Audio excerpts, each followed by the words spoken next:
peligroso, ¿no? A la Vega Baixa no hi ha molts llocs com este. La Serra Escalona, un dels paratges inclosos a la xarxa Natura 2000, prompte tindrà nova companyia. Així l'Ajuntament d'Oriola ha donat la llum verda al polèmic Pau 21, o el que és el mateix, més de 2.000 vivendes i un camp de golf. Falta el vistiplau de la Conselleria, però això no sembla importar massa als seus promotors que ja promocionen els apartaments a tota la província. A pesar de no haberse aprobado definitivamente el proyecto, porque falta la firma del conseller Blasco y su publicación en el DOC, ya en el mes de mayo, incluso antes de aprobarse por la Comisión Territorial de Urbanismo de Alicante, ya se ofertó en Madrid. Existe una página en internet donde se puede ver una reproducción virtual de lo que va a ser la futura urbanización, y ya pues hay casetas de venta a la entrada de la urbanización. La connivència entre ajuntaments i conselleria és, segons l'oposició, una pràctica habitual i poc camuflada a la comarca. Un altre exemple, Sant Miguel de Salines. A l'altra banda de la carretera comarcal, en una oficina de vendes, s'ensenyen els plànols del residencial Los Invernaderos, una nova ciutat, com anomenen els seus promotors, que duplica la població actual de 3.000 habitants. Mirant els plànols, ens trobem una gran zona verda que fa d'eix central.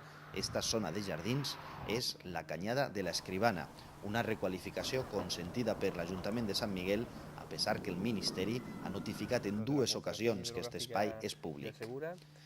Donde confirman que en el ámbito del Plan Parcial Susá se encuentra una rambla que es de dominio público, por lo cual debe de sacarse del sector y no puede computar a los efectos de la reparcelación del mismo.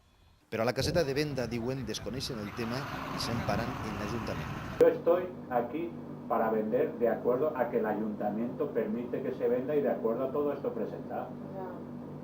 Es decir, me estás diciendo a mí si... Hombre, pero vamos a ver, si hubiera problema yo estaría aquí. Es que no tiene sentido, entiéndeme, me estás preguntando a mí algo... Pero ¿es verdad eso o no es verdad? No, en absoluto, ¿no? Seguint el recorregut, ens trobem amb esta parcel·la de la Canyada Larga, al terme municipal d'Almoradí.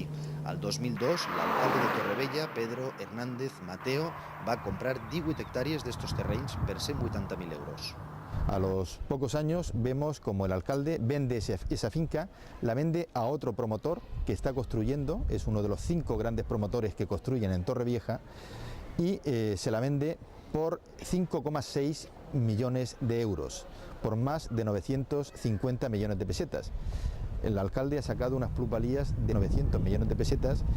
Un any abans de l'operació de compra, la promotora Eden del Mar es sumava a un projecte d'edificació de 19 milions de metres quadrats.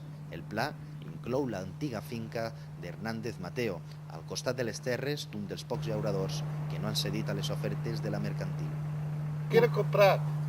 Pues yo le he dicho que les compro yo a ellos. Ah, pues sí que tiene usted. Por meterles miedo. Como viene metiéndome miedo a mí, le digo, yo te compro a ti, hombre. Però no sols l'alcalde de Torrevella està estos mesos als titulars de la premsa.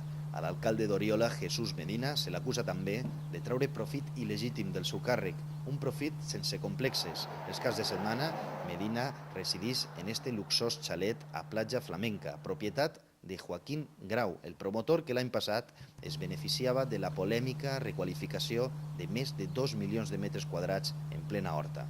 Este promotor també és el propietari d'un Rolls Royce que Medina té a este pàrquing i amb el que es passeja pel poble.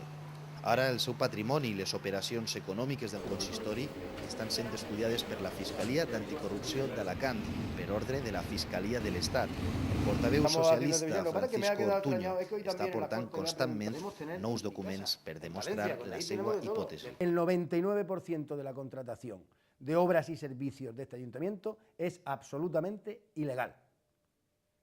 Los contratistas más importantes funcionan sin contrato. Los contratistas más importantes, estamos hablando de contratos de 10 y 15.000 millones de pesetas, perdón que hable en pesetas para que sea más claro, anuales. Toda la contratación de la electricidad, la mayoría de la contratación de obras del segundo municipio más extenso de España es irregular, ilegal, prácticamente sin contrato, a dedo y con formulaciones contractuales posteriores a las obras. A la Vega Baixa proliferen les macrourbanitzacions d'adossats pensades per al públic estranger. Una febre constructora, una llau de diners que, segons els verds, s'ha quedat en mans d'uns pocs. Disponemos del caos urbanístico. y de la desorganización social más importante del territorio valenciano y español. Yo creo que eso es importante, o sea que el crecimiento no nos ha traído riqueza, nos ha traído déficit en educación, en sanidad, en infraestructuras. Hay unas personas, unos promotores que se han hecho archimillonarios. La interrelación entre el desarrollo urbanístico y la política es total y eso hace la injerencia del desarrollo económico de los promotores urbanísticos sobre los políticos oriolanos hace que esta situación sea explosiva. Situación explosiva que se manifiesta, por ejemplo, en la ruptura del Partido Popular y en la ruptura que ha habido también del grupo del Partido Socialista. Ningú en el Partit Popular ha volgut accedir a parlar sobre este panorama de divisions internes, pràctiques de nepotisme i investigacions judicials. Tampoc molts ciutadans que tenen por a les represàlies. Alguna cosa està fallant a la Vega Baixa i tots són senyals que fan reflexionar sobre la salut de la democràcia en una comarca on la vertiginosa transformació del paisatge i la societat està resultant traumàtica.